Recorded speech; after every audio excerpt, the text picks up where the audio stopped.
안녕하십니까, 밥상머리 TV입니다.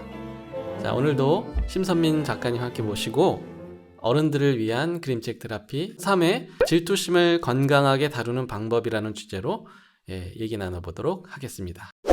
여자들은 좀 질투심을 좀 많이 느끼는 편이거든요. 남자분들은 좀 어떠세요? 남자들도 질투심이 있죠. 권력지향적인 부분이 많습니다. 그래서 허세라고 하죠. 네. 없어도 있는 척 하면서. 근데 여성분들은 오히려 서로 칭찬해 주더라고요. 왜 이렇게 이뻐졌어?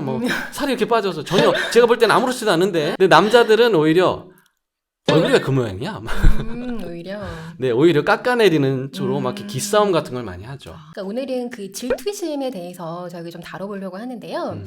질투심하면 좀 가장 먼저 생각나는 인물이나 동화책 속의 인물이 저는 좀 신데렐라에 나오는 그 언니들이 아닐까 생각을 해보거든요.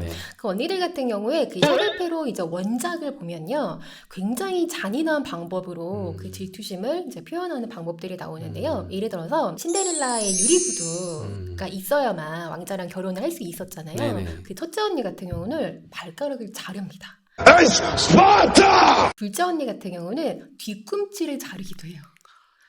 너무 잔혹한 이야기라서 원작에만 있고 보통 어린이용에서는 그런 내용은 보통 검열 삭제가 되어 있는데 잔혹하지만 어떤 면에서 본다면 그 언니들이 정말 그 왕자하고 결혼하고 싶은 마음이 얼마나 간절했으면 그렇게까지 했을까 또 이해가 되는 측면도 있기도 하더라고요. 인간의 감정이 이제 본능에서 비롯되는 거잖아요. 이러한 감정들이 우리가 이건 나쁜 감정이야, 굉장히 높은 어떤 도덕심의 잣대를 갖고 얘기를 하자, 그런 측면으로 말씀드리려고 하는 거는 아니고, 이런 어떤 상황을 통해서 우리가 이 질투심을 오히려 공부함으로써 나를 배우고 좀 겸손함을 배울 수 있거든요. 저희가 이렇게 다루고 있는 여러 가지 감정들이 부정적인 측면만 있는 것은 아닌 것 같습니다. 질투심 하면은 보통 동화에서는 질투심으로 인해서 파멸하는 주인공들 이야기가 많이 있지 않습니까? 신데렐라나 콩쥐팥쥐나. 근데 그것이 반드시 꼭 나쁜 건 아닌 것 같아요. 질투심을 우리가 그대로 인정하면서 어떻게 하면 긍정적으로 또 승화할 것인지 또 배워보는 시간 가졌으면 좋겠습니다.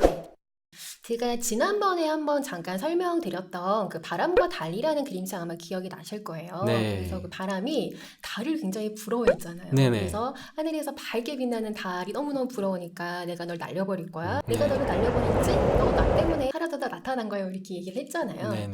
질투심과 관련 있는 가장 중요한 단어가 투사라고 볼 수가 있을 것 같아요. 투사요?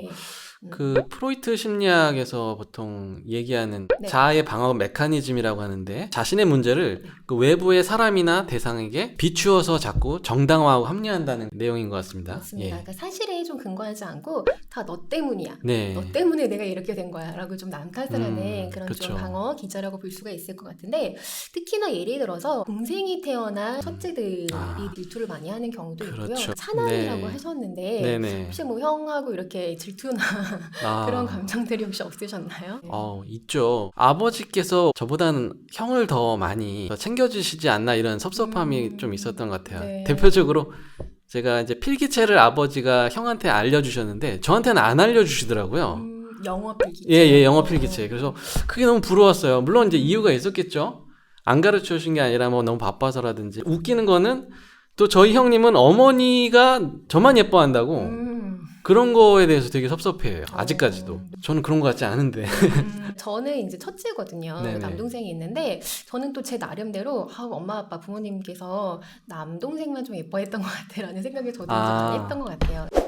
다시 한번 바람과 달 이야기로 돌아왔을 때 저는 그래서 그 달이 참 멋졌어요. 왜냐면 바람이 아무리 뭐라고 해도 참 외연하게 그냥 자신의 자리에서 빛날 때가 되면 빛나고 또 사라질 때가 되면 사라지고 이제 이렇게 했잖아요. 결국 질투심의 문제는 자존감의 문제와 연관이 있다. 자존감에 있는 경우에는 질투심을 느끼지 않잖아요, 우리가.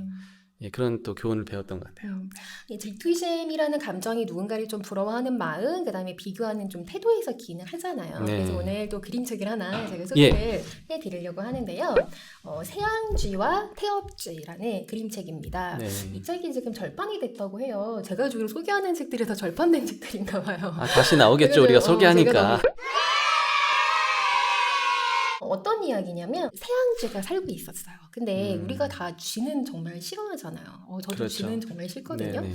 근데 사람들이 이제 조그만 구멍에서 쥐가 나오면 막 소리를 지르고 너무 무서워하는 거예요. 그냥 이 쥐는 조그만 그냥 빵 부스러기 먹으려고 했던 것 뿐인데 내가 뭘 그렇게 잘못했나 싶은 생각도 들고 자기만 이렇게 미워하니까 너무너무 좀 속상했던 거예요. 네. 그런데 그 집에 이 태엽쥐가 살고 있습니다. 이 태엽쥐는 이제 기계의 쥐인데 은샘이라는 아이한테 너무너무 사랑을 받는 태엽쥐예요. 그러니까 세양쥐 입장에서는 너무 이해가 안 되는 거예요. 네. 왜 겉모습이나 다 똑같은데 나는 이렇게 구박을 받는 것 같고 미움을 받는 것 같은데 이 태엽쥐만 사랑을 받을까? 라고 질투가 생각을 나네요. 했고 네. 결국에는 이 태엽쥐처럼 되기를 원합니다. 어. 소원을 빌 수 있는 뱀이 나오거든요. 이 음. 뱀이 구슬을 구해오라고 해요. 네. 너가 어떤 구슬을 구해오면 내가 너의 소원을 들어줄게 라고 얘기했을 때 아까 세양쥐가 태엽쥐가 되게 해주세요 라고 빌려고 했었어요. 태엽쥐처럼 되면 사랑을 받을 것 같고 그런데 그렇게 하려는 찰나 태엽쥐가 어떻게 됐냐면 버림을 받게 됐어요. 은샘이가 너무 장난감이 많으니까 태엽쥐를 더 이상 갖고 놀 필요가 없었던 거예요. 네, 질렸군요. 네. 네. 그래서 세양쥐가 그걸 보고 굉장히 많은 고민을 합니다. 아. 그 다음에 어떻게 했을까요? 글쎄요. 이 소원을 처음에는 태엽쥐가 되게 해달라고 빌려고 했었잖아요. 그렇죠. 그런데 그 소원을 태엽쥐를 나처럼 살아있는 쥐로 만들어주세요 라고 소원을 빌어요. 네. 네. 네. 네. 저는 굉장히 이 부분이 인상 깊었는데 어떤 상황에서 누군가한테 기여하는 마음, 그 기여하는 마음이 그 자기 실현을 할 때 왜 그 메슬로의 욕구 보면은 제일 큰 위의 욕구가 자기 실현의 욕구잖아요. 그 네, 자기 네. 실현의 욕구에서 나만의 욕구가 아니라 누군가한테 기여함으로써 거기서 오는 행복감이 굉장히 크다고 합니다. 네, 기여하는 마음을 통해서 이 질투심을 극복한 세양쥐의 이야기를 소개를 해드리고 싶었어요. 네. 굉장히 큰 미국의 재벌이 있었습니다. 네. 근데 그분이 불치병에 걸렸어요. 그래서 자기가 아무리 많은 돈을 갖고 있어봤자 삶이 너무나 의미가 없고 건강한 사람 보면 너무나 부럽고 이렇게 허무하더라고요. 근데 자기 옆에 병실에서 어떤 소녀가 죽어가고 있는데 병원비가 없어서 치료를 못 받고 있는 거예요. 그래서 자기가 가진 돈을 그 소녀를 건강하게 회복시키는 데 드린 거죠. 그랬더니 그 소녀가 회복돼서 새 삶을 찾는 것을 보고서 이분도 건강이 회복됐다고 하는 일화가 있어요. 네.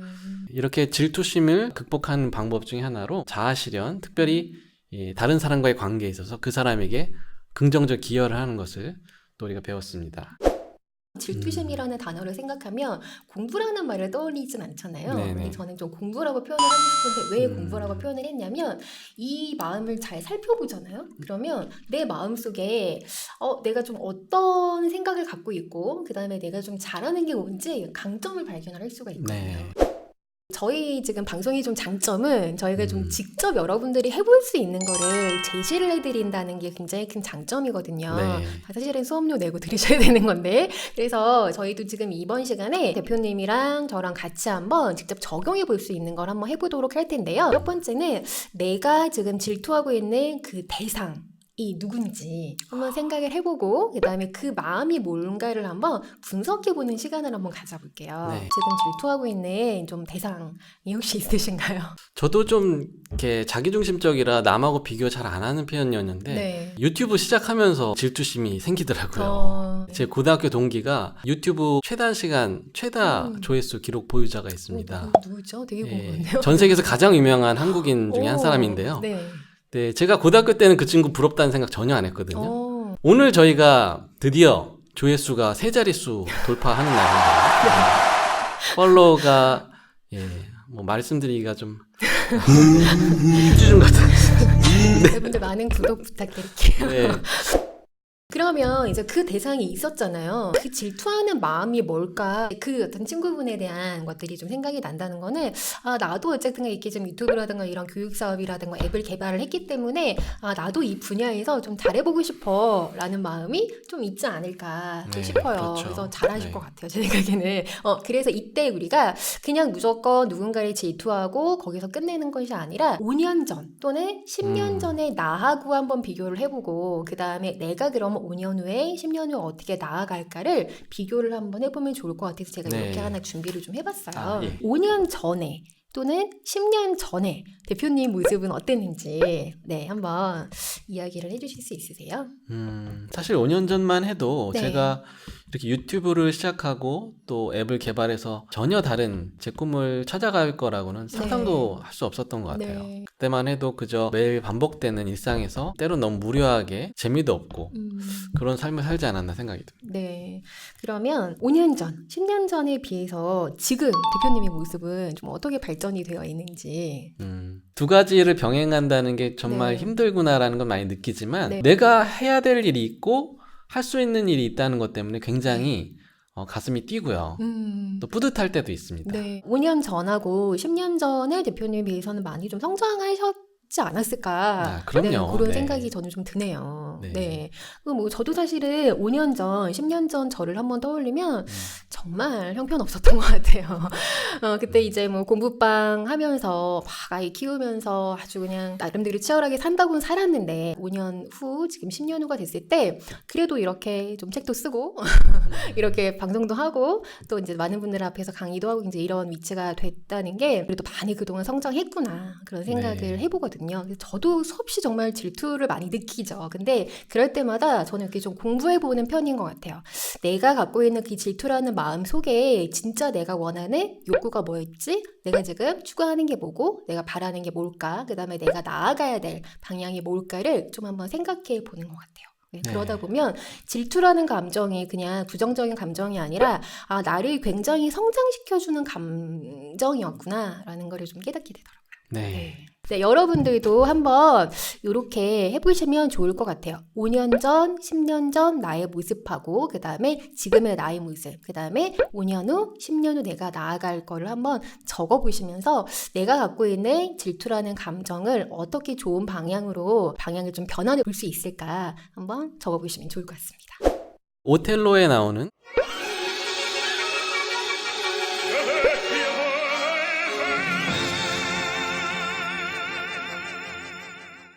그 이하고처럼 질투심의 화신으로 자신뿐만 아니라 오텔로 부부까지도 네. 파멸로 몰아넣는 그런 캐릭터가 있지만 네. 또 한편으로 특별히 예술 분야 같은 경우는 그 질투심이 굉장한 창작력을 일으키는 경우도 굉장히 많거든요. 네, 맞아요. 예, 대표적으로 교향곡을 완성했던 베토벤이 있는데 그 베토벤이 완성한 그 교향곡의 산맥을 넘고자 브람스라든지 또 브루크너, 말러, 쇼스타코비치 이런 분들이 굉장히 많은 노력을 했어요. 네. 예, 그분을 우러르면서 어떻게든 그걸 넘어보고자 그러면서 예술이 발전해 왔거든요. 질투심을 우리가 부정할 것이 아니라 네. 그 질투심의 대상이 되는 어떤 사람과 비교하지 말고 네. 그렇다면 난 무엇을 할 것인지 예, 여기에 집중하는 것이 정말 중요할 것 같습니다. 네, 제가 마지막으로 그와 관련된 책 한 권 소개해드리고 싶습니다. 네. 베니스의 왕자라는 책이에요. 그림 작가 중에 안느 롱비라는 분이 계세요. 네, 프랑스 작가인데 굉장히 예술적인 그림을 그리시는 분인데 안타깝게도 이분 책들이 다 절판되고 지금 하나밖에 안 남았어요. 예, 그 책인데요. 이 베니스에 정말 잘생기고 모든 것을 가진 다른 사람의 질투심을 불러일으킬 만한 왕자님이 살고 있었는데 어느 날 자기보다 더 많은 것을 가지고 있는 정말 부자일 것 같은 한 정체불명의 사나이가 등장하면서 이분이 이 사람을 질투하느라고 자신이 가지고 있던 것들을 다 잊어버릴 정도로 굉장히 흔들리게 되는데요. 나중에는 그것이 아무것도 아니라는 사실을 이제 발견하게 돼요. 네. 자신이 그렇게 질투했던 그 대상이 결국은 아무것도 아닌 허상에 불과하다는 것 때문에 깨달음을 얻는다는 그런 내용입니다. 굉장히 예술적으로 또 베니스를 배경으로 한 네. 아름다운 그림책인데 한번 읽어보시면 좋을 것 같고요. 네. 이 그림책처럼 저희가 질투심을 느끼더라도 그 대상에 집중하지 마시고 그것을 통해서 나 자신을 돌아보고 지금 내가 할 수 있는 것 그리고 아까 말씀드렸지만 과거와 미래의 나 자신을 한번 비교해보는 과정을 통해서 성장할 수 있길 바랍니다. 네. 그래야만 비극이 아니라 성장이 되는 것 같아요. 예, 네. 그렇습니다. 질투심을 공부하면 비극의 드라마가 아니라 자기 성공의 드라마가 펼쳐집니다. 밥상머리였습니다. 감사합니다. 이번에는 작가님 한번 해보시죠. 마지막 멘트. 저는 아까 그 말, 그러니까 그래야 비극이 아니라 성장이 될 수 있다. 저는 이 말이 되게 좋거든요. 질투심의 비극자시네. 질투심의 비극자시네. 질투심의 비극 대신에 자기 나의 성장의 성장. 드라마가 펼쳐집니다. 이거라도 웃겨야지. 아니, 너무 우리가 한참에서 나오면 너무 예뻐.